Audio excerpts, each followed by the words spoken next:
வணக்கம் அன்பர்களே. வேதத்திரிய யோகத்தில் உங்களை சந்திப்பதில் பெருமகிழ்ச்சி அடைகிறேன். நீங்களும் உங்கள் அன்பு குடும்பமும் வாழ்க வளமுடன். இன்று ஒரு சிந்தனை கருத்தை காணலாம். நாம் ஏற்கனவே உன் வாழ்க்கையின் சிற்பி நீயே என்ற ஒரு கருத்தில் சில பதிவுகளை பார்த்து வருகிறோம். அந்த வரிசையில் இன்று ஒரு முக்கியமான பதிவை காணலாம். அது என்ன என்றால், நம்முடைய இந்த பிறப்பு, இந்த உலகில் நிகழ்ந்த பிறப்பு ஒரு நோக்கத்தை கொண்டிருக்கிறது. அந்த நோக்கம் என்பது அடிப்படையாக நம்முடைய பிறப்புக்கு காரணமாகவும் இருக்கிறது. அந்த ஒரு நோக்கம் இல்லை என்றால் இந்த பிறப்பு நிகழ்ந்திருக்காது. ஒருவேளை அந்த நோக்கத்தை நம்முடைய தாய் தந்தையர் பெற்றிருந்தால், நம்முடைய பிறப்பு இப்பொழுது வாழ்கின்ற இந்த வாழ்க்கையை விட மிக அற்புதமாக, மகிழ்வான, இன்பம் நிறைந்த வாழ்க்கையாக நமக்கு கிடைத்திருக்கும். ஆனால் அப்படி நமக்கு இருக்கிறதா என்று யோசித்து பாருங்கள். ஏதேனும் ஒரு வகையில் ஒரு துன்பம் நம்மளை சூழ்ந்து கொண்டே இருக்கிறது. எது செய்தாலும் தடை, எது செய்தாலும் ஒரு இழப்பு, ஒரு விருப்பமாக செய்ய முடியாத ஒரு தடை, கஷ்டம், துன்பம், கவலை, நோய் தொந்தரவு, இப்படி வழி வழியாக தொடர்ந்து வந்து கொண்டே இருக்கிறது என்று சொல்லலாம். இதற்கெல்லாம் காரணம் அந்த பிறவி நோக்கம் தடைப்பட்டு விட்டது என்று உறுதியாக நம்பலாம். அதற்காகத்தான் நாம் இந்த யோகத்திற்கு தானாக வந்திருக்கிறோம். ஒரு சிலர் யாரோ சொல்லி வந்திருப்பார்கள், ஒரு சிலர் தேவையின் கருதி வந்திருப்பார்கள். ஒரு நோய் நொடி, இதை தீர்ப்பதற்காக வர வேண்டும், ஒரு பிரச்சனை இருக்கிறது, அதை தீர்ப்பதற்காக வர வேண்டும். இப்படி ஒரு குழப்பமான சூழ்நிலையில் வேறு வழி இல்லாமல் யோகத்திற்கு வந்திருப்பார்கள். ஒரு சிலர் அந்த பருவ வயதில் தானாகவே ஆர்வப்பட்டு யோகத்திற்கு வந்திருப்பார்கள். அப்படி வருபவர்கள் எல்லோருக்குமே இந்த யோகம்தான் ஒரு முழுமையை தருகிறது. அதாவது, நான் யார் என்ற ஒரு கேள்வியை கேட்டுக்கொண்டு அதற்கான பதிலை தேடுவதற்கு இந்த யோகம் உறுதுணையாக இருக்கிறது. இதுதான் நம்முடைய வாழ்க்கையின் மிக முக்கியமான ஒரு படிநிலை என்று சொல்லலாம். இந்த யோகத்தில் இணைவது என்பது ஒரு ஆரம்ப படிநிலை. வாழ்வின் நோக்கத்தை அறிந்து உணர்வதற்கான முதல் படிநிலை. இங்கே நாம் ஆரம்ப பயணம் தொடங்கிவிட்டால் நம்முடைய பிறப்பின் ரகசியம் தெரிந்து கொள்ளலாம். இந்த இயற்கையை பற்றி உணர்ந்து கொள்ளலாம். இந்த தெய்வம், இறை என்று சொல்லுகிறோமோ, எதை சொல்லுகிறோமோ அது என்ன என்பதை புரிந்து கொள்ளலாம். இந்த இயற்கைக்கும் நமக்கும் உள்ள தொடர்பு என்ன என்பதை தெரிந்து கொள்ளலாம். நம்மை கட்டமைப்பதில், செதுக்கிக் கொள்வதில் ஒரு முழுமையை தரக்கூடிய இந்த பயிற்சி தான் யோகமாகும். ஒரு அறத்தின் வழியாக வாழ்ந்து நம்முடைய கர்ம வினை பதிவுகளை தீர்த்து முழுமை பெற்று இன்பமான வாழ்க்கையை அளவு முறையோடு வாழ்ந்து அனுபவிக்கக்கூடிய ஒரு முழுமை இங்கே கிடைத்துவிடும். அதற்காகத்தான் நாம் இந்த யோகத்திற்கு வர வேண்டிய அவசியமும் உள்ளது. இது எப்படி என்றால், நீங்கள் ஒரு விபத்திற்கு பிறகு ஒரு ஊரில் இருக்கிறீர்கள்.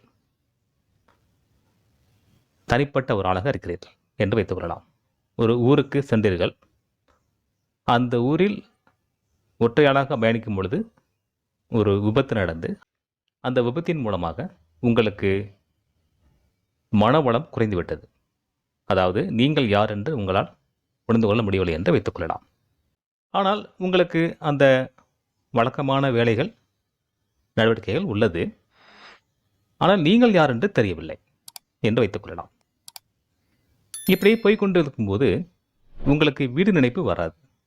வீட்டை விட்டு வந்து விட்டோம், ஊரை விட்டு வந்து விட்டோம், குடும்பத்தை விட்டு வந்துவிட்டோம் என்று உங்களுக்கு நினைவு இருக்காது. இப்படி வாழ்ந்து கொண்டே இருக்கும் பொழுது உங்களுக்கு ஒரு திடீரென்று ஒரு நினைப்பு வருகிறது. எல்லோருக்குமே ஒரு குடும்பம் இருக்கிறது. எல்லோரும் அதன் வழியாக குதூகலமாக இருக்கிறார்கள். நாம் ஏன் ஒற்றையாளாக இருக்கிறோம் என்ற ஒரு கவலை உங்களுக்கு வருகிறது. இப்போ நீங்கள் என்ன செய்ய வேண்டும்? நீங்கள் யார் என்று தேட வேண்டும், அல்லது அது குறித்த ஒரு விளக்கத்தை பெற வேண்டும். யாரிடமாவது கேட்க வேண்டும். நான் யார் என்று கேட்க வேண்டும். நான் எங்கிருந்து வந்தேன்? எப்படி இந்த ஊருக்கு வந்தேன்? எங்கே இருந்தேன் இதுவரை என்ற ஒரு கேள்வியை நீங்கள் கேட்டுக்கொண்டு ஆராய வேண்டும். ஒருவேளை உங்களுக்கு உதவியோர் யாரேனும் இருந்தால் சொல்லுவார்கள், ஒரு விபத்தின் மூலமாக உன்னை பார்த்தோம், உன்னை மருத்துவமனையில் சேர்த்தோம், உனக்கு நினைவு திரும்பவில்லை, அதற்கு பிறகு நினைவு திரும்பியது, ஆனால் எல்லாம் மறந்து விட்டாய் என்று சொல்லுவார்கள். இப்போது உள்ள இந்த நவீன காலத்தில் சமூக வலைத்தளத்தில் உங்களுடைய போட்டோவை போட்டு ஒரு குறிப்பை செய்தியை கொடுத்தால் உங்கள் குடும்பம் உங்களை கண்டறிந்து விடும், அல்லது நீங்களே தேடி கண்டுபிடித்து விடலாம். இது நவீன காலம். ஆனால் அது இல்லாத ஒரு காலத்தில் இருந்தால் என்னாகும்? நிச்சயமாக தெரியாது. அப்படியான சூழ்நிலையில் நீங்களே அலைந்து திரிந்து அதை கண்டுபிடிக்க வேண்டும் அல்லவா? கண்டுபிடித்து விட்டால் அது எவ்வளவு மகிழ்ச்சிகரமாக இருக்கும். உங்கள் குடும்பத்தோடு நீங்கள் இணைந்து உண்மையை உணர்ந்து அந்த சந்தோஷத்தை எப்படி வார்த்தையால் சொல்ல முடியும்? அதற்கு பிறகு உங்கள் வாழ்க்கை எப்படி இருக்கும்? மிக மகிழ்வாக, சந்தோஷமாக, எல்லாம் கிடைத்த ஒரு நிம்மதியில் இருப்பீர்கள் அல்லவா? அப்படியான ஒரு நிலைதான் தன்னை அறிதலிலும் கிடைக்கும். ஒரு சராசரி மனித உணர்வுக்கு அப்பாற்பட்ட ஒரு முழுமையை நீங்கள் அங்கே பெற முடியும். ஏனென்றால் அதுதான் நம்முடைய மூலமாகவும் இருக்கிறது. எங்கிருந்து வந்தோம் என்ற ஒரு கேள்வியை கேட்டுக்கொண்டு பார்த்தால் அந்த விடை அங்கே இருக்கிறது.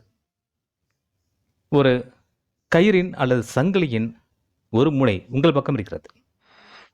அந்த முனையை பிடித்து கொண்டே போனால் அது எங்கேருந்து ஆரம்பிக்கிறதோ அங்கே போய் நிற்பீர்கள்.